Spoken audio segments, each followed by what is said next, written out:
Hey guys, you thought the channel was dead, and in some aspects it kind of feels like it is because I'm kind of going through the process of trying to figure out what to throw on this channel, what not to throw on that channel. So, yo, what's up, guys? It's Terrell here from Terrell Game Vlogs. Because I'm doing the Birthright and Conquest and Revelation reviews on the main channel, there's no reason to put first impressions on there. So the first impressions for each game will come on here. Now I'm at chapter 20. I started with Birthright. I'm on chapter 26 currently, which I believe is called Xander. Again, because I think we've already had a Xander chapter, haven't we? Maybe we haven't. Anyways, I'm not going to really get into story spoilers. From what I've been hearing online, most people would say that Birthright is better written, but Conquest is more entertaining. Those are like the two contrasts I've heard in terms of the story. The Birthright is better written than Conquest, but Conquest is more entertaining than Birthright, which I can easily see, at least in the entertainment department, because story-wise, Birthright is probably a better version of Awakening. That's like the only credit. That's like the main difference I noticed between that and Awakening is that it's a better story, primarily only for one particular reason. And if anyone's played Awakening, you know one of the major reasonings. I'm not going to spoil it because it kind of goes into other spoilers, but let's just say one of the biggest complaints with Awakening's story was pretty fucking obvious, especially if you 100%ed the game or even went out of your way to do any of the parallel chapters, which is a giant hit. So, with that being stated, that's like one of the major points I can give it. The other point is that it actually is, I'm surprised that Birthright went through the trouble of actually trying to develop the other characters from the Noru along with the Hoshido characters. Because Birthright, for those who don't know, Primal Faith Birthright is the path you're taking in terms of Birthright is you're picking your Hoshido family, which is the family you just recently met, versus the Nor family, which you've grown up with the majority of your life. They still go out of the way to kind of try to flesh out the Nor family. As far as Korn as a lord, I will say he's probably more entertaining than Robin, purely because he seems to have more than a basic personality. The biggest problem Robin has is that Robin's pretty basic. Like, there's nothing really different about Robin as a character that makes him stand out. And granted, he's not like a lord. Technically, Crom is the lord, but Crom kind of had that same kind of era of sameness to him. Corrin, I will say there's one I don't like. Corrin. I like Robin's design over Corrin's, but I like Corrin's personality over Robin's because Corrin.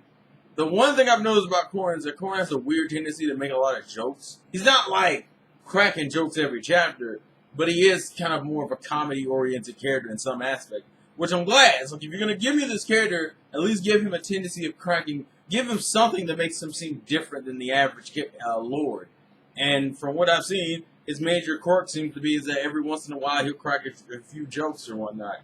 He's a very, other than that though, he's pretty traditional, you know. I fight for my friends, and he won't get away with this, and you know, it's that whole stereotypical, you know, I'm not gonna let him just, we're fighting for peace, and, you know, it's not, like, the story in that aspect is pretty basic,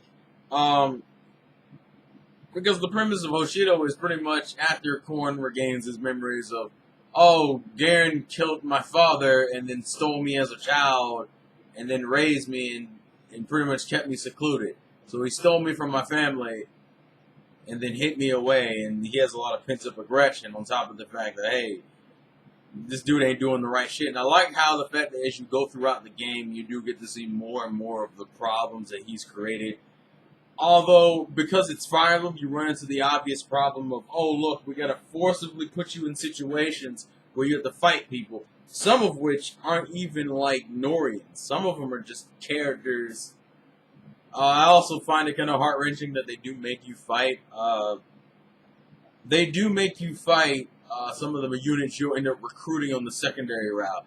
And the reason why you know that you can recruit them is for two reasons. One, they have unique character models and facial portraits. And two, of their voice clips, because they actually have, like, unique voice clips. Also, because some of these characters, it's kind of like taking, what was the girl's name? I think the girl's name is Charlotte on Nor. It's like her and Benny. In one of the chapters, they're like one of the main people at the gate, and you're like, I wonder if these characters I can recruit later. And then you fight him, you're like, yeah, I totally can recruit. I'm pretty sure I can recruit them. I probably can recruit them in the Noru. And I kind of like the way they introduce characters in this version, in this game, in like Fates in general versus like Awakening.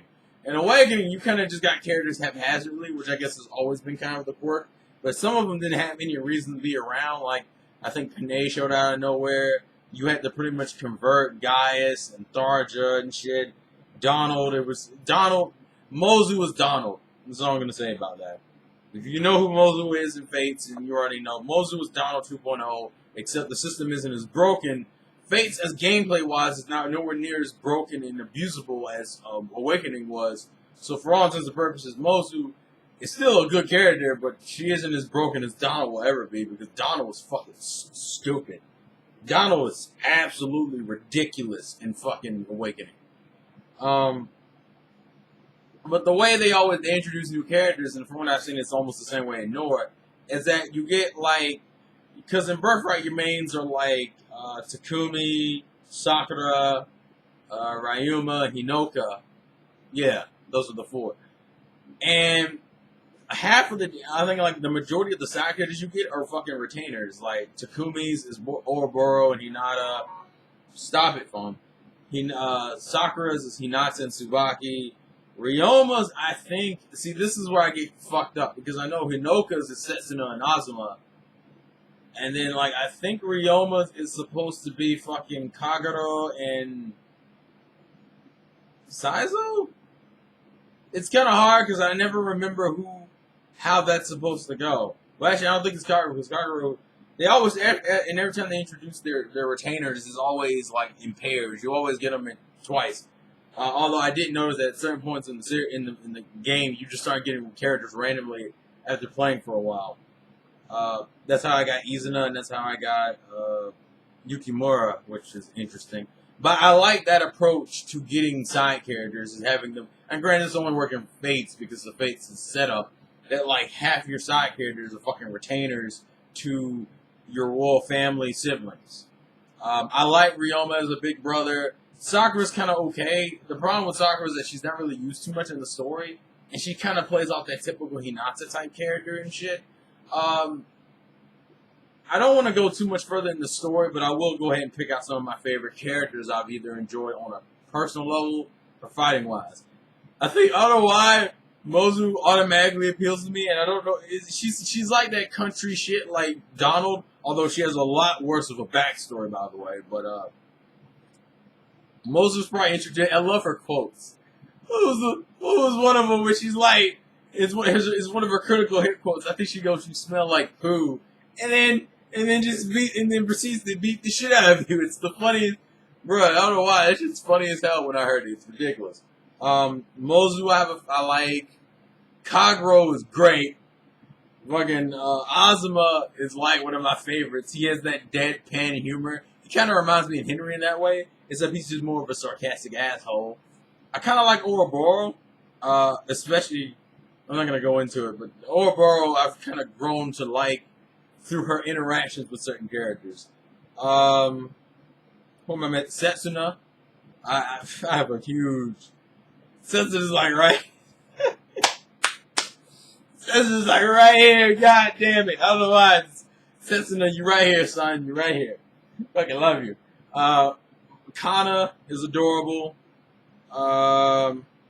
Rajan, I actually would argue. I think I'm liking more than Tharja, just because she seems a lot more diverse as a character versus Tharja, which is making me enjoying her more.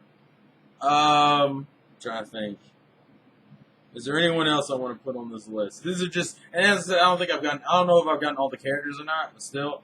And I probably like Caden and Rinka a lot too. So those are a few characters I like.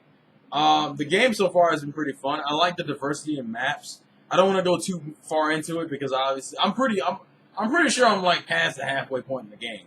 I'm in like chapter 26. I'm pretty sure I'm past the halfway point. So I don't want to talk about too much, but I like how the areas seem a lot more varied and a lot more interesting, and the whole Dragon Fang mechanic where there are these little swirling magic pools that only the royal family can use, and if you step on one, it's like you can do a certain action. I like in the beginning it was more geared towards you where you're supposed to abuse the shit out of it. But I've noticed that the later on you get into the game, they become a lot more like, hey, watch it. You may not want to use the Dragon Vein immediately because in certain situations it can either backfire on you or it can be more useful if you wait. Like I like the strategy in that you can't just start abusing it. That every map isn't just a subtle abuse of it. Now certain maps are. I also like the aesthetics. Like in one of the maps you fight in a fucking graveyard, it looks cool as hell. The other one you fight in like a dragon's mouth. Like the shit. Like I like the variation in maps. They try to keep everything interesting, and I enjoy it for that reason. The battle mechanics are a lot more balanced. And it makes the gameplay more, because in Awakening you had no reason ever to have your units not pair up. I like how it feels like they've split the benefits of pairing up in Fates. In Fates, like in Awakening, you could pair up to get dodge and hit bonuses and critical hit chances, and your character having a chance to also double attack for you. And granted, your enemy units can do this too, which can fuck you in a lot of situations, which it promotes switching in between the two. Now, granted, I will say Birthright hasn't really made me switch. Usually, I have like some units that are split apart and some units that are not. And the major split between them is that, like, if they're paired up, you get the dodge bonus, and there's like a gauge under the HP where it's full of like shields. And when it fully gets filled up, you're guaranteed not to get hit whatever turn someone attacks you and your gauge is filled. But you still have to build it up. I'm not saying you still can't dodge while it's being built up. I'm just saying it's less likely to happen. It makes things more interesting in that aspect. Pretty much they split it up to where if you're next to your ally, you're going to do a dual attack always. But if you're paired up, you will never dual attack. You will only get the defense buffs. So they split up the offense is them being together, but you run the risk of them both getting hit. And the defense is put into the pairing up system, but you have no chance of dual attacking. I like that dynamic because it keeps things interesting. It keeps me from getting bored. It keeps me from wanting to do one way or the other. As far as the weapon selection, I'm really happy that each weapon seems to have their own bonuses and buffs. Although I'm going to go ahead and say this now, I don't get why fucking bows, almost every bow I've played with so far, has a stat decrease. I understand the shuriken and the knives because those can be thrown at close range and at far distance, but because bows can only be used at a distance, why do bows, like almost every bow's drawback is either you can't follow up attack or you get a damn debuff. Now granted, the debuff isn't that big, but it's still like, yo, why am I getting debuff? Like my archers and my snipers are just sitting there going, this is bullshit. Every fucking time I throw an arrow, I'm getting stat drop like hell. It's a pain in the ass also for ninjas, but it's a lot worse for archers because ninjas are more versatile than archers. As far as the creatures that you've been seeing in the trailers, like the dude with the stone face and like the weird monsters, those are interesting. I'll say that, I guess. The stone creatures are a bitch because they have a retarded amount of attacking range. Although they're both kind of pushovers I actually say I have a problem with the units way more than I do with the monsters of Birthright anyway. Because the monsters don't really fuck with me as much. The monsters aren't as threatening because they don't have the whole class advantage. Like, they're kind of just their own separate entity, which means almost any attack will do a responsive amount of damage. Versus, like, when you're fighting, a tomb user with a fucking lance. Or a archer user with a sword. It's like that. There's no, they're not really a part of the triangle. The triangle change I've kind of gotten used to. I find that interesting. And as I said, I like the way they changed the weapons to where they don't wear durability, they just have different effects. Because it makes me constantly switch between the weapons. Versus like in Awakening where you got an A+ ranked weapon after you got your weapon proficiency up, and then you just say fuck the other weapons. Versus here, I'm constantly switching. Because sometimes I don't want to get hit. And almost all the higher tier weapons in terms of damage have decreased in avoidance. Meaning that if you want to dish out a retarded amount of damage, you gotta be prepared to get hit a lot more consistently. So it makes me constantly look and switch between my weapons, and so I'm very like it's a lot more enjoyable for that reason because like I don't feel like I'm just I'm just gonna default to the A+ rank weapon. Like giving an extra layer of depth within the weapon classes makes it more interesting, and it also means that every weapon class is used. Because sometimes you're just like, fuck it, I'll take the stat debuff because there's no enemies around me, and I want to kill this dude, and so you'll kill him. In some situations, you know you could probably kill him, and it makes you rethink certain strategies because you're like, I know I can kill this dude, but the stat debuff and the lack of avoidance means that I'm more likely to get hit, and maybe my character can't take hits like that, and there's two possible units that can come attack me, and I may die from that shit. It also seems to give you more stat buffs if you are the one attacking, meaning your attacks are liable to do more damage when you're the one who initiates the attack versus the other way around. I also like how some of the status effects seem a lot more prevalent, especially the ninjas ones. You know, it's like the poison stab. It's a ability that essentially does extra damage if you're the one to initiate the attack, which is like the contrary to a ninja, but it's also to get you to be more proactive, just for the stat bonuses. Like there's a lot. It feels more strategic. Like I feel like there's more things I need to pay attention to. The only weird thing I will say, and I don't know if I feel happy or sad about this, is that the hit rate and the critical rate and the avoidance rate seem to all like you know how in Awakening, if your rate was like less than like 30%, then you were gonna always pretty much miss, except for that one weird exception. It seems like in Fates, at least from Birthright, from what I played, is your shit could be in the 20s. Like your hit rate could be in 20-something%, or your crit rate could be 5%, and you will not only hit, you will fucking get a crit on me. Because I've died, like I've lost units like that, where I'm like, okay, the dude has like a 20% crit rate, I'm perfectly fine. And then the dude gets a fucking special. Now, granted, I like this because it makes you a lot more wary into going into certain matchups. At the same damn time, though, it feels kind of ridiculous that all of a sudden, and it happens way more frequently here. Like, it's happened to me at least 4 or 5 times already, where I've been in the middle of a fight, and then, like, the dude will run up to me, and I'm like, alright, he has, like, a 10% hit rate. And he'll get the hit off. And I'm like, whoa! You know, it's cool, but it's also kind of like, what the fuck? And then I've also been critted like twice, where the dude will come in and he'll have he usually have like a 5% crit rate or lower, and the dude will get the crit, and I'm like, what the fuck was that? It's ridiculous. It's cool, but it's also like I don't know how I feel about it. I'm like in the middle in terms of gameplay standards for that because I like it, but I also don't like it. I don't know.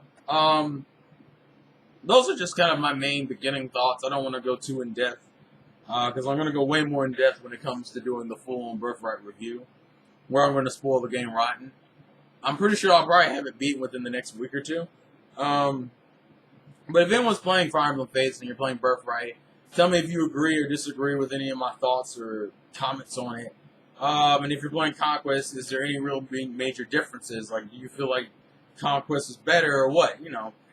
Anyways, this has been Vlogzane for your boy Terrell, and I'll catch you guys later. Peace out.